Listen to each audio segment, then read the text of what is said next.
most leaders think that they always have to be strong. And that's one of the mistakes, again, which I see a lot what leaders do, is that they think they need to have all the answers.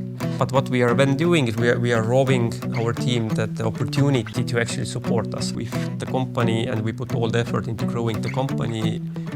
Mostly what happens is people forget about themselves and how you need to change before a company can change. So the difference is huge. If you see that, then you understand that, we are left behind, that the train is moving. Yeah. Either we jump on the train or we are left in the train station. And currently we're making everything as in our capability to not be on a train. What people can do and deliver in one lifetime is not like 10, 50 and maybe 60% difference, but it's 10, 100 and 1,000 times the difference.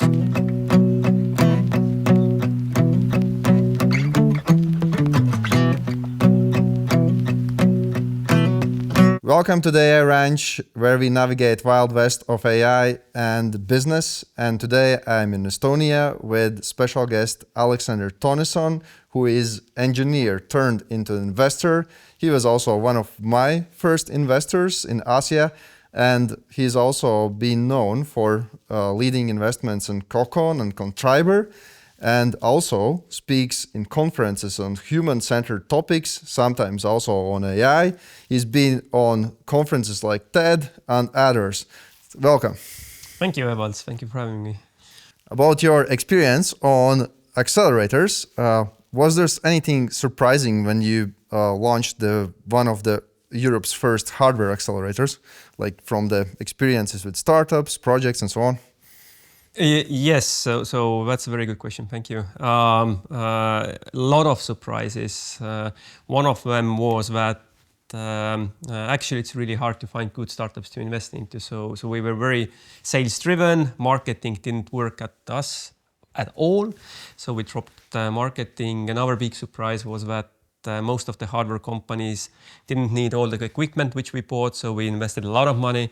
What kind of equipment did you buy? Oscillators, signal generators, logic analyzers, and 99.9% of the time we were standing without any use. So that was another learning lesson, that most of the founders are focused much more on the business than actually doing the soldering, because that you can order very cheaply from China. So that was a miscalculation on our behalf. Another huge learning point was that when it comes down to the mentoring, today I know back then we had a mentoring program, which meant that everybody went through the same program and met the same mentors at the same time. And that doesn't work. So it only works if you meet the mentor at the very time where you need the advice which he has to or she has to give to you. And if it's even like 2 weeks too early or 2 weeks too late, it goes in from one ear, out from the other ear.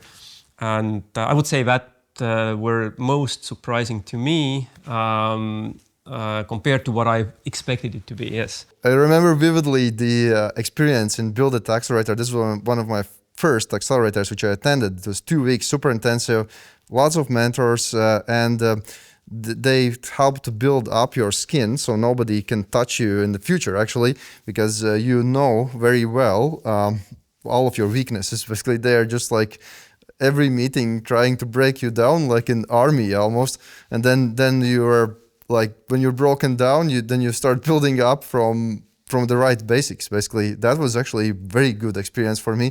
Like at the time, I was thinking this is like terrible, but now retrospectively, actually, that was not bad. So thank you for that. But any other surprising elements?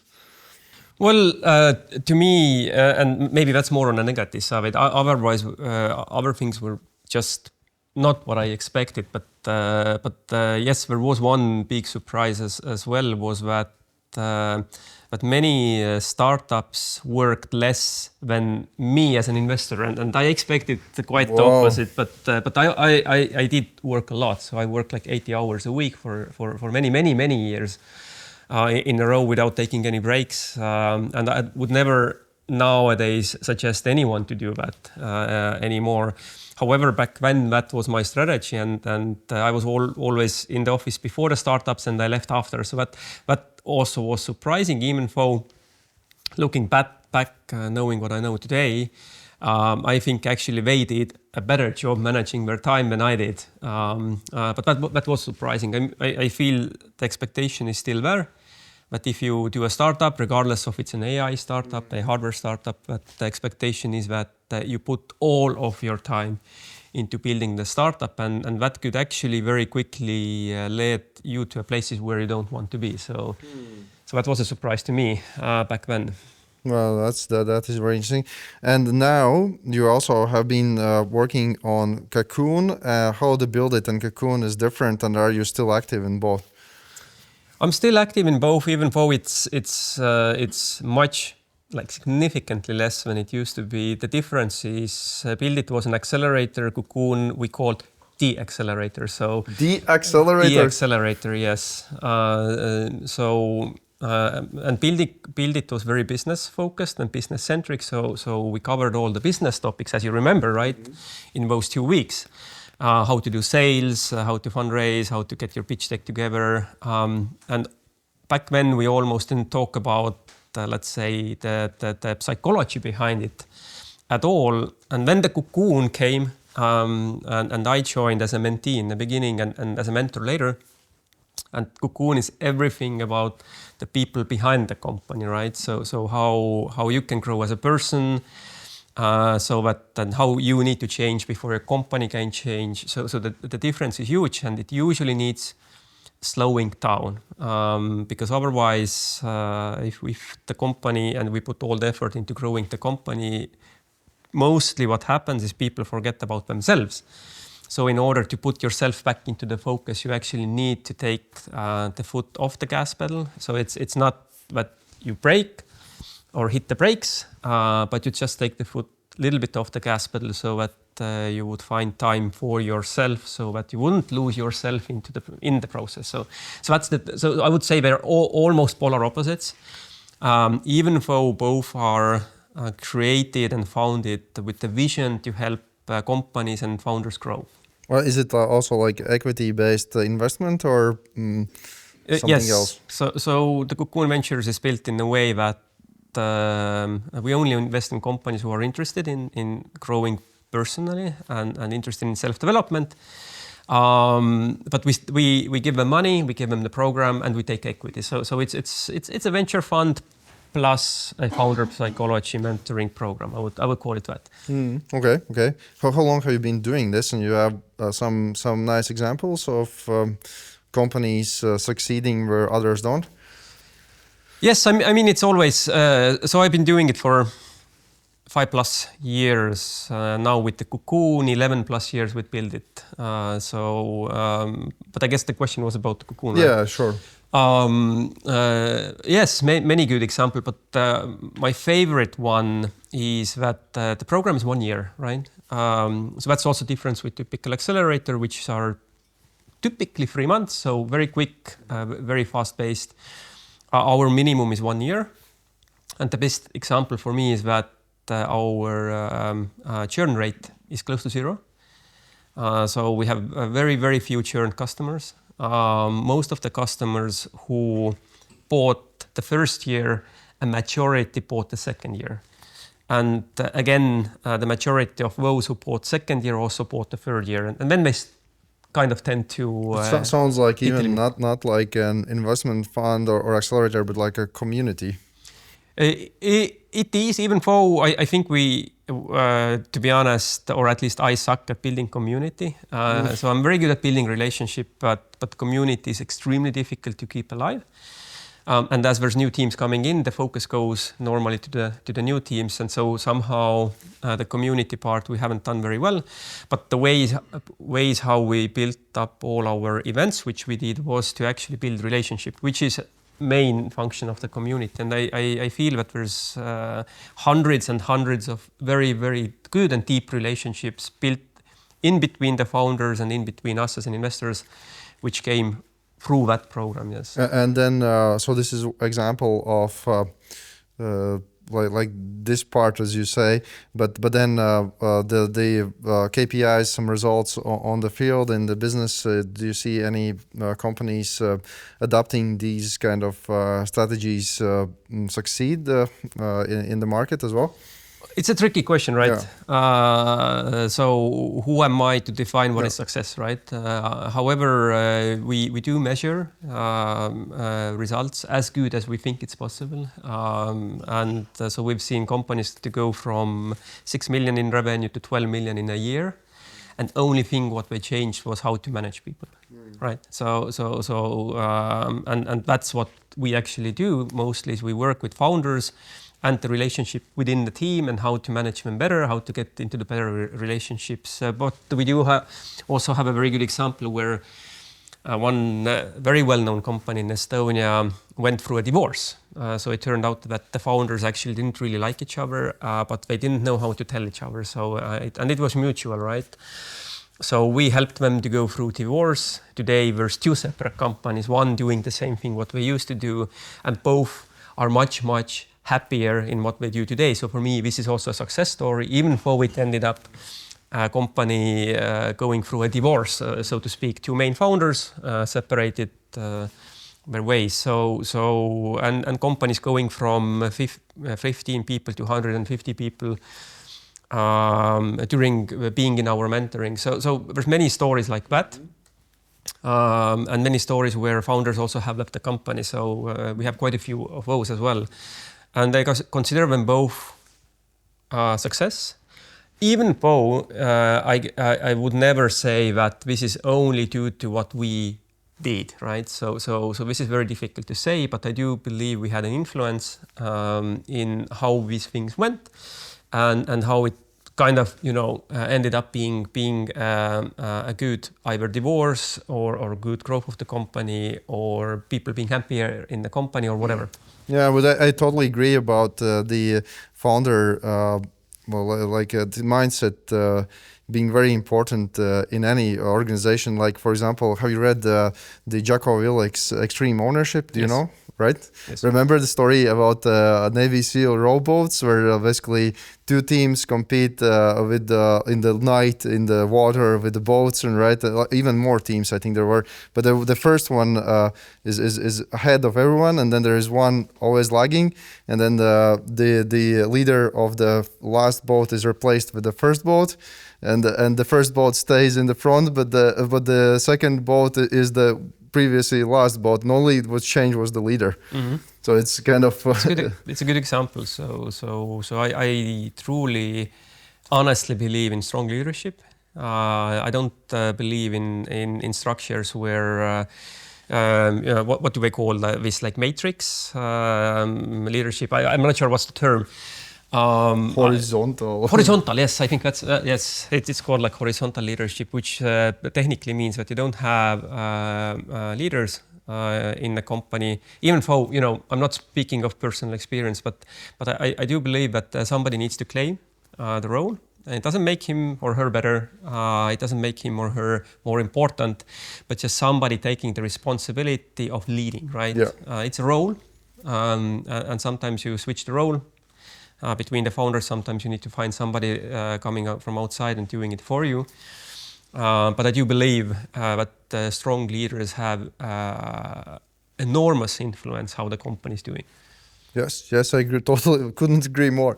Do you see AI component being important in companies that you have in portfolio, hardware companies, new startups, and how much it is more than just using some ChatGPT API or some other APIs? Sure. I'm absolutely convinced there's no way around it, right? Just as, with internet. When it came, it was kind of obvious, I mean, to many people at least, that this will stay forever. And I'm sure the AI will as well, unless we start war between machines and humans. And then it might end up in different way. But I think it will be more or less integrated pretty much to everything, such as internet is nowadays, right? So our fridges are internet connected. My bloody washing machine is internet connected. I don't know what to do with it, with the internet connection, but the connection is existing, and so I think is with an AI. So and I mean, for obvious reasons. Your fridge in the morning says, "Do you really want to eat this?" But that's a good example, and I would think that I would actually use that functionality, right? So just as a reminder, maybe it's not good to start your day with high sugar content food, and you would go something which has a lot of protein. Yes, protein is the word in it, which is a good start for morning, for example, right? So there's no way around it. It will be hardware integrated, which makes a lot of sense. So that it's already integrated within the chip. So all the hardware companies have to deal with it, and they will deal with it, and they are already dealing with it, right? So it will come. I'm not sure if it's really necessary everywhere, because actually I would prefer my washing machine to be stupider when it is, right? So sometimes I'm arguing with it, because it says, you shouldn't load as, you shouldn't have such a small load to wash your clothes. And then, come on, I want to make that decision. And it's really stupid that I cannot start the machine because I just only put one t-shirt in it. So that would be an example for me where it's, gone too far. But I think that's also a learning curve that the pendulum needs to swing to the certain point where we understand, okay, that's actually not what we wanted. So it can go back to the middle. So I think when we talk about AI, the pendulum is still swinging, right? We don't know where we hit the border, where it's too much. We're not there yet. But I do feel it will definitely happen, where people say, okay, so now I want it less. So yeah. Totally agree. Like we're kind of volatile time with AI still, but then in this time, like for the companies, especially startup companies, like how you would build your own AIs or buy some components. It's super difficult to say, to be honest. As always, it really depends. I do feel that there's general rules that you can follow. One of them is, for me, this is a business decision, right? So in a sense, like a strategic business decision. And it really depends what kind of business you want to build. So some founders are really good at selling, and they're not that good at building products. For these founders, and these are very rare type, by the way. Most founders are very good at building products, but they suck at selling. So if you're that type of founder who's very good at selling, but not so good at the product development, I would outsource product development, and I would put all my effort into sales, because that's where the money is. But also vice versa, right? So if you're a really good AI engineer, why outsource, right? So if you can build something in-house, which has value, which will become your IP later on, I would build. So I know I have examples from both sides, and both examples work, right? So difficult to say. So yeah, I would say it always depends. There was an example in Estonia where government decided to give away the public corpus of Estonian language to preserve it better in large language models to these big corporations. And in that way, it might be a situation that Estonian local, I don't know, like some companies which might specialize not only in Estonian language, but like number of other small languages would be a little bit disadvantaged. But how about other types of data and AI intellectual property, what you just mentioned, like nowadays with all these large companies working on huge AI projects, like is there still possibility that this intellectual property holds value for these small companies that grow, or they should just focus on niches in the market and not as much on IP anymore? A good question.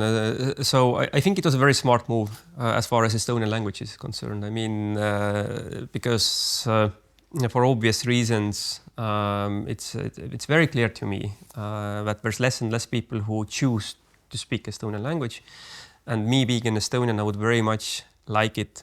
But even in 100 years, people would still speak Estonian, and that the language exists. And I think this move that the Estonian government did is one way of making it more likely that it will still exist. Because, you know, if I would be a foreigner, I would never learn Estonian. Like, why would you do it? And so if it's integrated in models which I would say, most people in the world use, I think the likelihood becomes better. And I usually talk to ChatGPT in Estonian, and it's very, very good in Estonian. So as far as disadvantage, I think still there's a lot of areas where it's the data, like if we talk about sensitive data. So I have one company in portfolio which works with medical data, for example. So, and I do believe that at least not in the near future, it will not happen that all that data will be available for everybody. So there's still a lot of the places where you need to work very closely with someone who actually owns the data, such as hospitals. This specific example I have in mind. So we work with radiology and early detection of cancer, and using AI to make the lives of radiologists easier, right? And they are the only ones in the world who have access to that specific data. They work with few hospitals, and they definitely have competitive advantage thanks to that. But I do know that the Estonian Genome Bank, at least a few years back, was considering opening up the data for everybody. But there is a trade-off. You imagine, like, yes. if there would be this genome bank, a lot of even large population of Estonians de-sequenced, and then Yes. there would be some priority access to the Estonian companies, then basically it would raise probably some competitive advantage, right? I would think so. The way the Genome Bank wanted to do it was not like country specific, so the Estonian companies would not have any advantage. But I do strongly believe, in startup world we talk about globalization and no borders and etc. But at the same time, I strongly believe that, or at least that's my investment strategy, is that if there would be a similar company in Estonia and Latvia, I would always choose Estonian company, because I want to support life in Estonia before I go out and support life somewhere else. So I do believe that as a government, we should think about it, and we should prioritize first and foremost our own founders, and only then everybody else, when we can say, hey, we have done everything possible to make our ecosystem work, and then we go and help others as well, or make it available for the others. I know it's very controversial, and well, I think many maybe politicians or decision makers even fully don't grasp this, that data is kind of like the new oil, new gold. Sure. And it's easy actually to give it away. Sure. So, but there is something to that. Yep, I absolutely agree, and it's okay. In my head, I don't know if you know, but I'm also actually running in the local elections. So I'm trying to look things from the perspective that even if I do go to the politics, I don't need to know everything, right? So I need to surround myself with people who know. But it's impossible, or I don't think it's a good strategy to try to know everything in your life. So for me, it's very logical and okay. Also, but in a sense, especially if you go into politics or higher decision making, still you need to have some kind of generic understanding of many topics. Sure. Like it would not be nice if you fully rely just on experts. Of course, yes. Yeah, but then keeping on this topic, the ecosystem for the companies, and especially for AI companies, like, are there any advantages? Why should anyone build something in Estonia versus some other places? To be honest, I don't think there's a lot of advantages, right? Being in Estonia, well, currently geopolitically, there's a lot of disadvantages. Yeah. But if I had to, list advantages which we have and what I have experienced elsewhere, it's in Estonia, it's really easy to go and talk to the prime minister, right? So, for example. And you're always just one person away from pretty much any government official, and it's very easy to get an introduction. It's very easy to get to the meeting, even with the president, right? and these people do have influence to able to change things into let's say more favorable for the ecosystem, so that it would be easier to do certain things in Estonia. I know a lot of cryptocurrency startups move to Estonia because there's things easier as far as legislation goes to do here. So that would be one example. Another example is that Estonia being so small, it's really easy to test something, right? So if you want a test bed, I think it's easier to have a large coverage than maybe in the bigger countries. But that's at the same time also disadvantage because it's very limited, right? So you can actually have very quickly. You can be very quickly in a point where there's no room to grow, right? So as always in life, there's advantages being small, but there's also disadvantages being small. So yeah, before the war started, we talked with the founder of Vocal Image, and he told it also that the one of the reasons why he moved to Estonia was he compared I think Poland, Cyprus, some other countries, and it was extremely easy for him compared to other places to relocate with the whole family, get visas, get start working, all support for the technological companies and so on. And this still is true. I mean, I think Estonia is an excellent place to live and bring your family. So when I moved back, I worked 4 years in Germany, and we decided to come back because I truly believe that it's a very, very good place to live, to build your family. It's very secure and it's very small, and etc. So and there's a lot of also let's say initiatives put in place for foreigners to come in, such as startup visa, there's support plans. Even to learn language, if you choose to do so, right? But it's not prerequisite, right? So you don't have to learn language, which I think is also a good example. Very easy to set up the company, very easy to close to zero expenses to run a company. So well, we do have corporate income tax, but only if you start taking out the profits, which is very good for startups mostly, right? So even if you do generate profits, it's not taxed right away, so you can postpone it to the future. So. Yeah, so I think it's still very, very, very competitive in terms of worldwide. Yeah, there are examples of that. And at the same time, this is part of the Europe, and we do have European AI Act, which tries to regulate versus some other parts of world, like in the summer, the AI Action Plan in America, which cuts the red tape. In Europe, we build the red tape. So, and there's even high-risk solutions which include employment, education, public services. Basically, anything that makes money is high-risk classified. So, and they want to put on high-risk the certification. So there will be certification authorities, like you mentioned, medical devices, where you need to have certification, which takes years and it's crazy expensive. So how do you think if and what do you see as also you're saying that you're running for public office, like the what is the stance on Estonians to these over-regulation, in my opinion, and how it will affect the competitiveness of the companies here?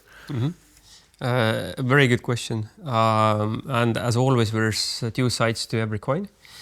On one hand, I'm a strong believer that it needs to be regulated to some extent, and because knowing what's already happening in AI, when we talk about, let's say, threats and risks which are coming with the fact, then it's kind of obvious that we need to do something about it, right? At the same time, I don't think it's generally good how European Union tries to solve both things, which is typically over-regulating, and it's not just over-regulating, but like tenfold over-regulating, right?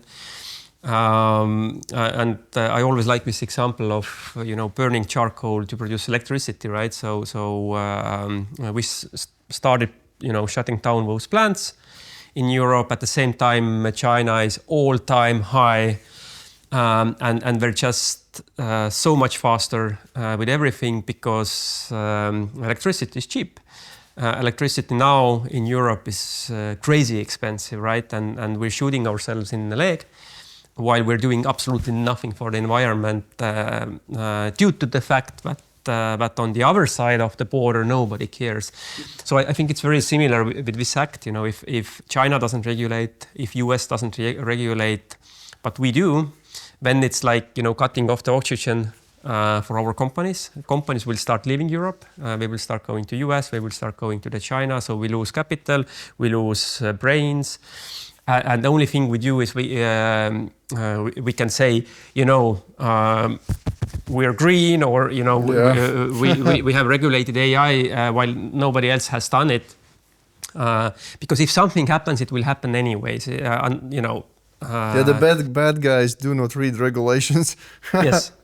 Exactly. So if you know, if you ever play poker when somebody cheats, you will always lose. Absolutely every single time you will lose if you have a cheater in the table, and everybody loses, right? So and when sticking and making up your own rules seems to be not the best strategy, right? So I do hope that there will come point in time where everybody kind of understands and agrees that it needs to be done, but it needs to be done in very similar way across the globe. By the way, right now in the European Commission, there is a group like the Poland, Czech, Hungary, and maybe if you get the public office or somebody listens to this, like the Baltics could also join the group and push for change in these regulations. Yeah.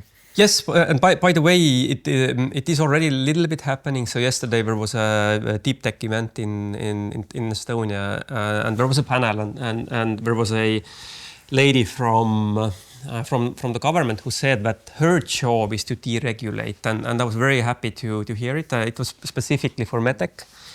You also mentioned medtech, right? So we have the same problem. You know, in US you can launch experimental devices on the market to see, you know, to have some kind of feedback, and the data in Europe it's strictly forbidden. You know, this is crazy. This is also related to hardware. Have you been recently, like in America, tried the Waymo or Tesla FSD, or not really? I haven't, no. So that is great experience. You definitely should. Like recently we're in San Francisco, and then now Austin. So many cities now every month gets the full self-driving capabilities, like where people are just like calling.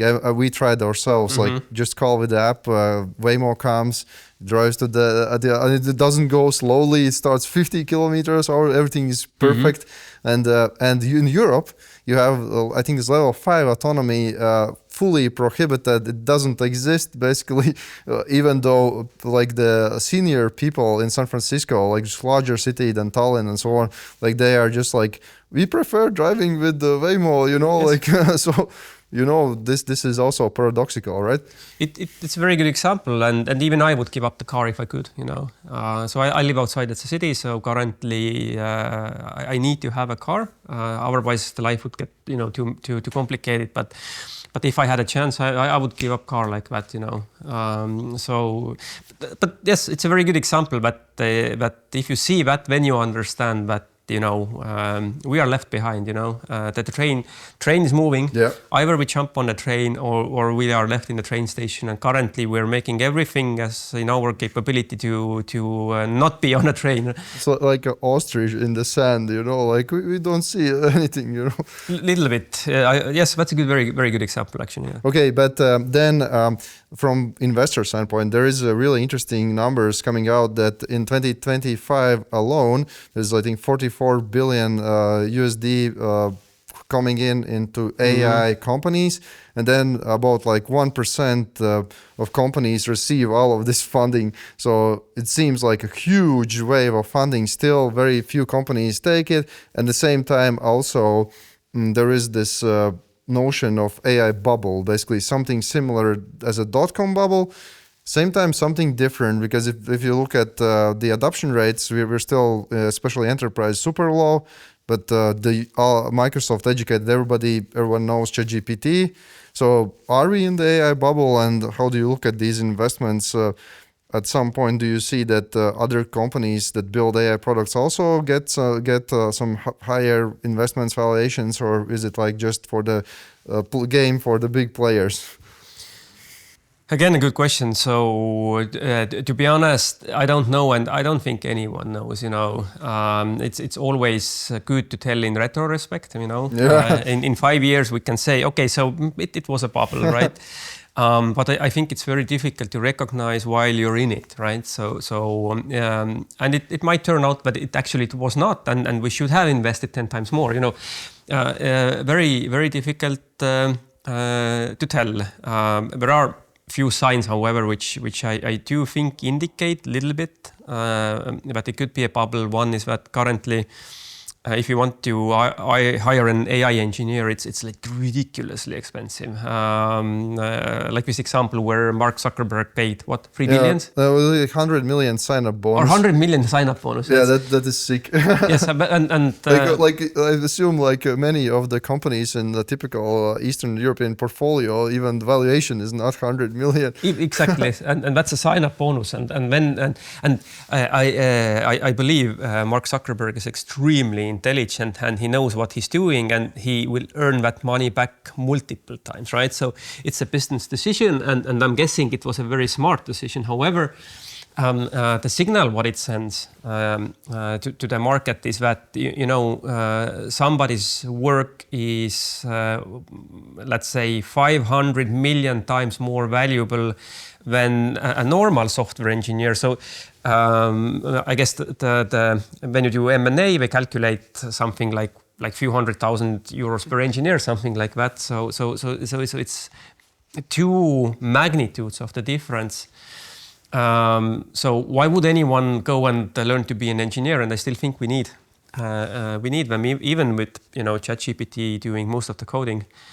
So that would be for me like a sign of the bubble, right? So it's like crazy money going into believing something, but most likely will come.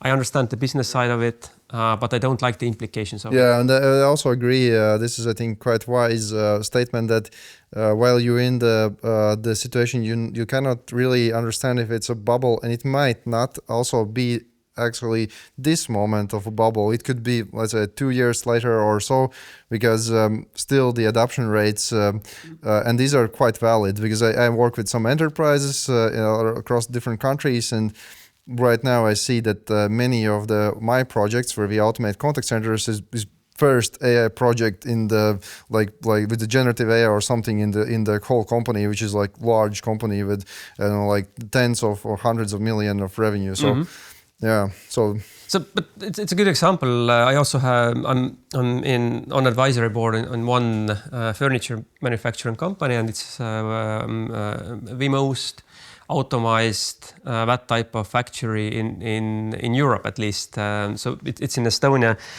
and they spent a year trying to adapt actually AI into their business. There's certain processes which are extremely complicated, and then they had the best brains in Estonia around the table, and the result was exactly zero. They couldn't actually make anything better using AI in that particular use case. So I still think there's a long way to go. Some things AI can do really well, but if it gets, let's say, above certain complexity, then we see limits very fast. And that's actually one example where even the best AI experts in Estonia couldn't actually deliver any value, and I mean like any. Yeah. Also, for the factories, it's sometimes difficult if you have like, for example, you have factories where you have many instances of the same process, or also like in contact center, I have a volume, like I need to have certain threshold of calls or emails or something, then it makes sense. But you are like lower volume or more specific things at some point, maybe to just build all of this AI system, to hire engineers to support it and so on, the return of investment is not there anymore. Yes. So these things really happen. So then let's talk about some of the philosophical aspects of your ventures. So you turned from engineer to mentor basically at the end, and investor and public speaker, and now even public official, hopefully. So what was the kind of journey in a short form? Okay, in a short form, I used to have a dream. That really was my dream. That one day I will own a factory with 0 workers. So and that was because I didn't really like people, and I didn't know how to work with people. So my dream factory was only me and machines, right? So that I wouldn't have to deal with people. And today is quite the opposite. Today, what I enjoy the most is working with people, helping them figure out where they need to go, helping to know, kind of figure out what they actually want from life, and then how the company can actually give it to them, what we're building, instead of being vice versa. And the journey has been, long, but I think one of the biggest influential part was my own, burnout, which was quite heavy. I ended up in the hospital and in was it psychiatric. related to that 80 hours in Build It? Or? Yes. So my health didn't, my health gave up, and not only physical but also mental health. So I also ended up in psychiatric care, and then I realized all of a sudden that the only thing that matters. It took me still a while, but the only thing that matters in my life, or what matters the most, is myself, right? So unless I'm healthy and unless I feel good in my own body, then I'm very little use to anyone else in the world. And so for me, that shifted the whole perspective. And then I also understood how actually people behind the company are much more important than the product or the market or funding or whatever.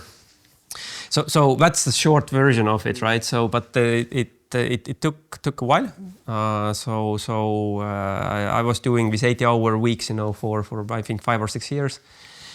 And they say that it takes about the same time to get out of that, to recover, and I can testify to that. But now it's been more than 5 years from my burnout, but I still sometimes experience certain symptoms which came with it, and it possibly until end of my life. So I accepted it, but it might be the case. But that's where my interest comes in people, is that I believe that's in the end the only thing what matters. Okay, so we can touch more on the burnout issue. So recently read the biography of Jensen, NVIDIA founder, which is like now one of the top 10 most valued companies in the world.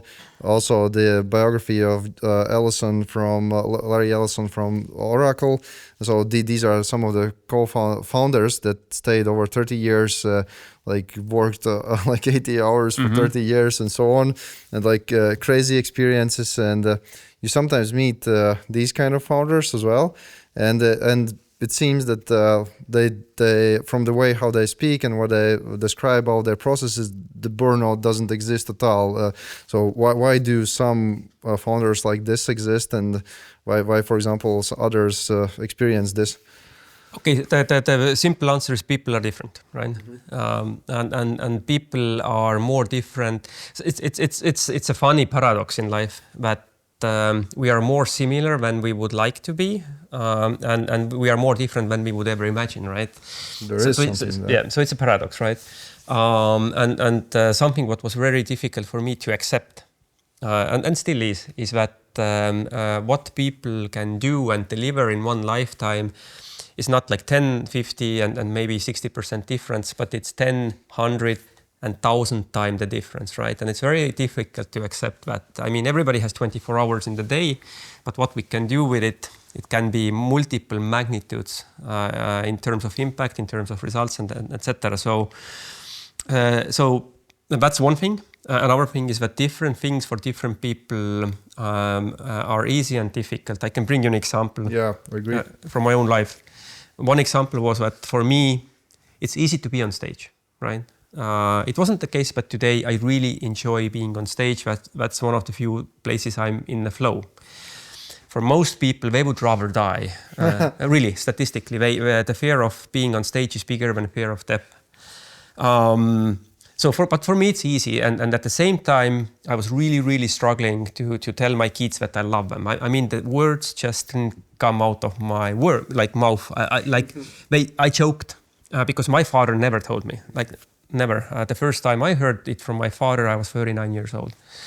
So it was very difficult for me to say that, and for somebody else, are you kidding me? But this is the easiest things in life, but for me it was difficult, and I understand that what can be easy for you, Evalds, could be extremely difficult for me. And same is with working hours. There is no one formula, But there is something fundamental. I really also agree on these things. Somebody want to be like an excellent musician or something. Somebody can do the same quality, like let's say in a couple of hours, or somebody would take multiple years.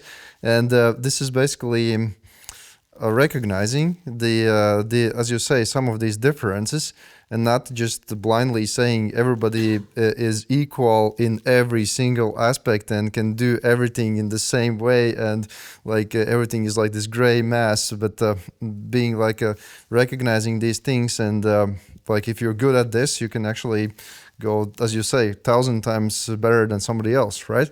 Yes. So the normal distribution still exists, but what people don't understand about normal distribution, because generally people don't understand math, but math is extremely interesting when trying to describe how the world works and how people work. So just normal distribution, say like about 70% of people are very similar to each other, but what's not so obvious is what happens at the extremes, right? And at the moment where you get to the extremes, the difference between, let's say, how much willpower I have, if I'm at the extreme with somebody who's in the center or in the middle, the difference could be enormous, right? Or how much energy I could put into my work, that the difference could be enormous, right? So that's difficult to grasp. And by the way, the same is with an AI. That AI is such a huge topic. I like this one example from one lecture which I was watching about AI, and they call it the rubber band effect.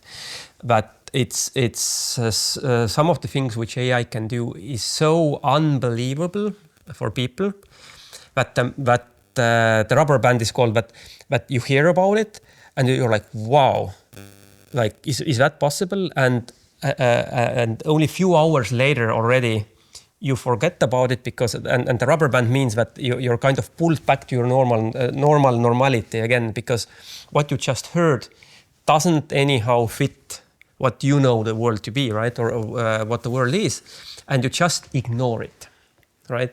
And so we tend to also ignore a lot of things in our life in a very similar way, because it doesn't fit our narrative. But you need something of that as well. That's why the stereotypes exist, or something that helps to structure your brain thinking so that you would not need to be in this super alert mode all the time.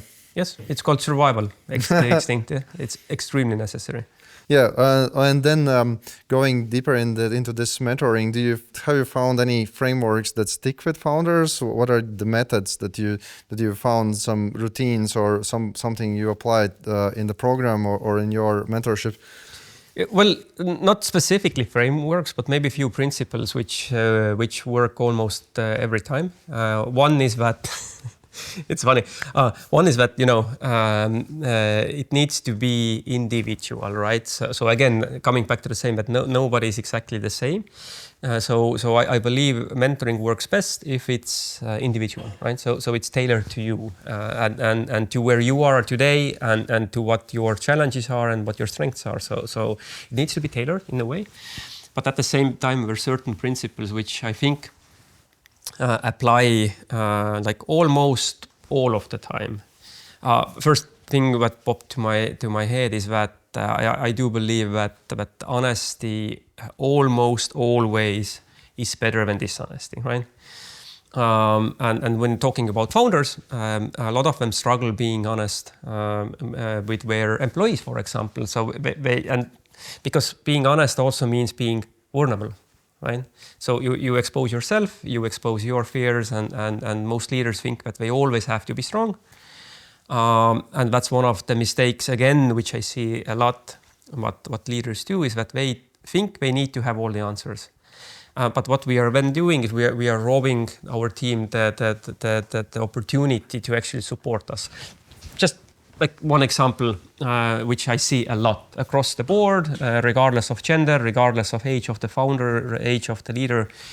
This is like almost always true, right? So it's really difficult to be vulnerable in front of your people. So yeah, so the honesty, personalization. By the way, personalization, I think in the near future should be a huge topic. It goes beyond even AI. Like, the Nobel Prize just in the protein folding and basically in all sorts of gene-related medicine. So like, I think like the personalization might be something that even people don't realize how big it will be. We'll have Yes, and I certainly hope that as if we talk about pharmaceutical developments, that I do hope that will be personal, because it's kind of obvious and completely stupid that if I have a headache, then I need to take 400 milligrams of paracetamol, right? And you need to take 400 milligrams of paracetamol. Like, how stupid is that, right? It cannot be. Right. But it's just because it's a large enough dosage that it most likely will work. Right. So that's the logic, more or less. So I definitely, it will be more personalized. I do see also, risks in it, because, companies can start build ecosystems which are closed. Means that all the personalization is only available if you're a client. Just like an Apple is a good example, right? So if you have one Apple device, it's only a matter of time where you buy another. Yeah, like the Apple Watch just helps you to find iPhone. Yes, but it's not possible if you have an Android watch, right? So you're locked in, right? And I think any lock-ins, I understand from the business side why it's good for business, but I don't think it's good for us as a humans. So I do see risks in it as well. But I certainly hope that the personalization comes into many areas of life. So, and the other perspective on your methodology, I heard in the TED Talk you were talking about emotional due diligence, some aspect that you use, I guess, in investment philosophy as well. Can you talk about that? What is it and why it is important at all? Yes. So simply put, what I mean by emotional intelligence is that you should listen to your head and your heart, yeah, and it should be in balance, like close to 50-50. It's never 50-50, but it's that we don't forget to trust our emotions and feelings, because actually people connect on an emotional level, right? And this has been shown in many studies that words are only like 7%. It's like and the body language is important. Body language is important, but the feelings and emotions, and one of my favorite quotes is that you don't remember how somebody behaved or what they said, but you will remember how they made you feel, right? So for me, this is part of emotional due diligence, is that definitely check in with your feelings and with your emotions. And if they tell you to walk away, I would walk away, right? And again, I have many examples where I have ignored that inner voice to tell me to walk away, and they have always blown up in my face later. So I'm willing to take the risk to walk away from the good deal if the feeling is not good about it, right?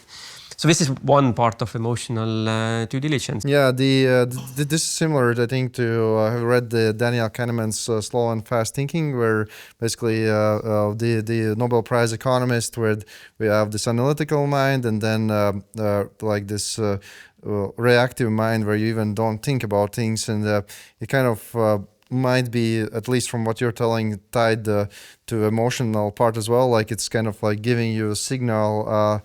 Even if you cannot explain it at the moment, but there is a reason why there is some signals there. Yeah. So I actually call emotions internal compass. and it's an interesting topic. I also believe there's no negative emotions.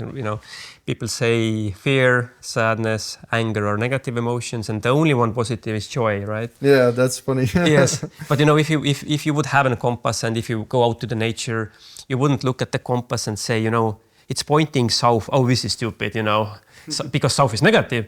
You would never say that. You would say it's pointing south because I'm pointing south, right? And same is with emotions. Anger is just a signal.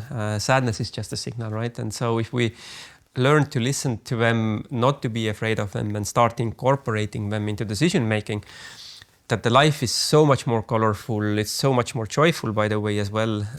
You feel yourself better in your own body, and then there's like many, many, many benefits. So yes, emotional due diligence, definitely a thing. Yeah, I would agree on that. Like in now, again, because of European regulation, they put in the unacceptable risk anything related to emotions in AI. Like, for example, there's even studies where they use for autism kids AI emotional systems, where basically AI system helps the autism kid to see emotions in other people, and then they learn, and when they remove the system, they keep they have this capability. So it's actually a good use case, but Europeans decided this is prohibited use case. So in the same, like the question is relating the AI. So there is the 11 Labs, which is the UK based, really the highest quality text-to-speech engines, and now they have emotional part in the text, really excellent quality, and also the recognition part of the AI is excellent quality. So how do you see, like, do these AI tools can they kind of replace some of this, and where is the human part in that area? Because from the data perspective, it seems that you can either emulate it or detect it. Yes.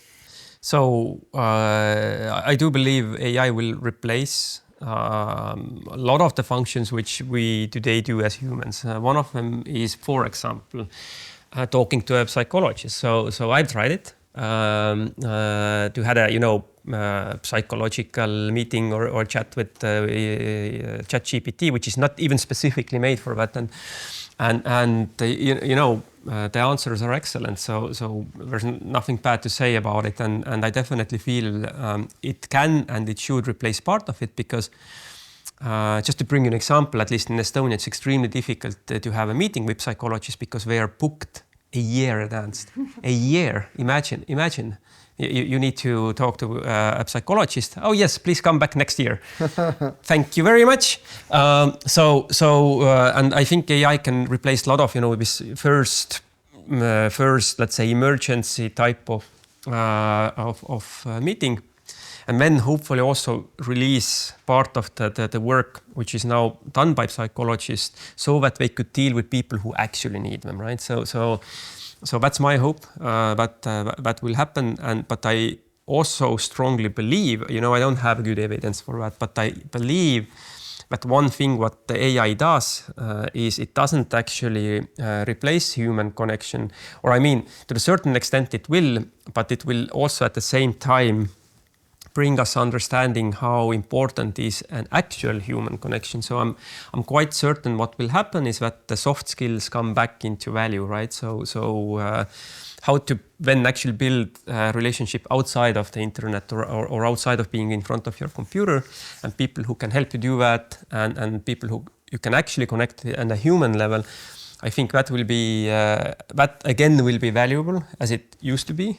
And actually, thanks to the fact that you can almost do anything with a machine, people will realize actually the value in the relationships. That's what I believe will happen, but currently no evidence. Yeah, it's always fool's game to try to predict exactly the future. Like absolutely, it's the good example is like I remember reading these which professions are most likely to be automated before Gen AI and after. It's really funny to see like artists, doctors, lawyers will never be automated, and then now where we are. Yeah, it's a very good example. So I think predicting future in general is a stupid idea. I mean, you need to make plans. Certainly, I love this quote that if you fail to plan, you plan to fail, right? So we need to make plans. We need to predict Better future. to have any plan than no plan. Yes, Yeah. most definitely. Yeah, and like you already started talking about this, so you're using ChatGPT to some use cases, even to try out to replace some consultations with psychologists. So have you tried it to integrate in mentorship, and what other kind of use cases you see which are valuable in your endeavors? Yeah, yes, how I have integrated it to my work, for example, is that sometimes I tell my mentees, you know, do this test. So, like, let's say a personality test, and let ChatGPT actually explain it to you, and it does a really good job. I mean, a really good job. And you can ask follow-up questions. You can ask follow-up questions. It doesn't cost anything, and I mean, usually these, let's say, personality tests are super expensive, and now you can do almost for free, and I do believe that they help us to get to know ourselves better. So that's one example where I specifically tell them actually to go and use, and I always. So if I do events, then I like to start from scratch, put down my own thoughts, but then I do like to also run it through ChatGPT to see what it thinks, right? And how can I improve, or how can I structure better so that it would make sense, or if the flow would be better. So that's how I use it, for example. But I do like to first put in my own effort, because I believe any system is that the output, the quality of the output depends on the quality of the input, right? If the input is shitty, the output is going to be shitty as well, right? So that's how I also believe we need to work with an AI, is that we cannot skip this first step, which is to produce the quality input. That is fundamental, because the way how these models work, maybe you're as an engineer also sometimes venture into this. They have the transformer architecture, have the attention mechanism, which pays attention to what you give and literally copies the output in the result. So basically that's how the RAG systems and all of these agents and everything works nowadays. So and this is really fundamental. Hopefully listeners take account of this. Like the better you prepare material, the more precise and actually in the right structure, the better output you'll have. And, I always like to bring this example, that this is exactly like working with lawyers, and by the way, with doctors as well, is that the quality of the answer depends on the question, right? Yeah, the only difference in what you're saying here is that this is one thing which I try to always highlight as being also a scientist in this field, is that people like to trivialize it with saying you need to ask the right questions, but it's actually right now at this stage very important to also put as much as context, as much as something to copy out the actual facts and numbers and everything. We'll get to some point in the near future, I think, where these systems do this internet search and everything better and better. But still, if you want to control the environment, then don't forget about that as well. Yep, I agree. Yep. Okay, so just to wrap up the mentorship segment, do you have some weekly rituals or something that delivers compounding value for yourself or founders, what you have found?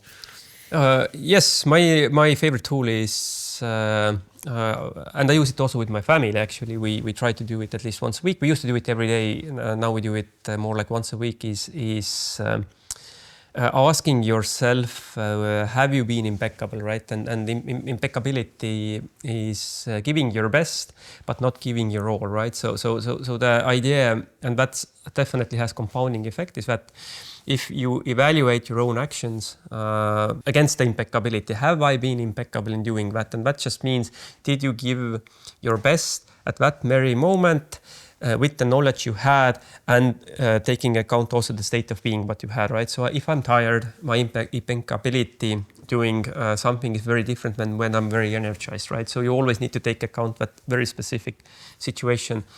And the answer is either yes or no, right? I was impeccable or I did not give my best. And at the moments where you feel, okay, I did not actually give my best, you can always ask, okay, so what was it exactly where I didn't give my best, right? So, and that definitely has compounding effect. That's also one of my favorite tools. Well, sounds really interesting. Yeah, I like it. Yeah, we'll need to try out this thought experiment. So to the end, let's do some fun, quick questions. Sure. Try not to think too hard, but we'll see how it goes. So, what's your stage walk-on song that sounds in your head to get you motivated? Greatest showman in the world. Would you rather let AI to pick your outfit or keynote? Oh, outfit. Keynote never. What's more terrifying to you, blank slide deck investment or blank mind for the founder? Blank mind, of course, yes. If your career had a loading bar, at which percentage would you estimate? Ooh, 67. Describe your leadership style as pizza. As pizza. Pizza margarita. Simple. Where do you get best ideas? In the silence, sauna, or Slack? Sauna, definitely. What's the weirdest productivity hack that you have kept? Weird. Okay, no. Okay. Ask your kids to do it. That's not bad. That is good. Or make your kids do it. Yes, that's even better. Yes. What's your go-to couple of minutes reset for between meetings? Breath work. Breath work. Yes. What's your sauna record? I actually passed out. So we did a competition with friends. Oh. I won. But I was able to be so long that I passed out. I don't know how long. No idea. So did they notice that you passed out? I woke up in fresh air.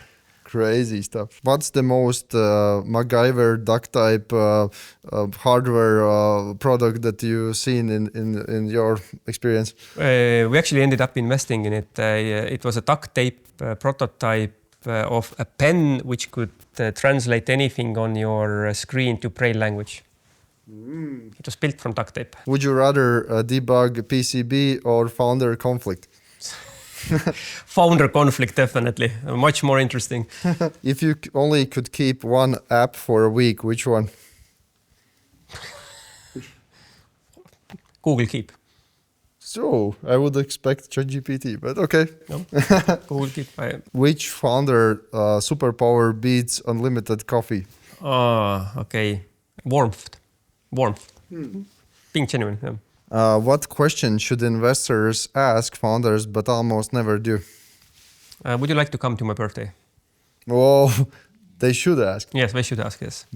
That is I never met any investor asking this. What's the funniest pitch line have you heard in your experience? Maybe it was from you. Oh. You know, we will fix relationships. That's pretty funny. That is, yeah, I was very naive. What's the best or worst advice you have ever received yourself? Actually, one of my favorite advice was that if you're in a pickle and you can't choose, toss a coin.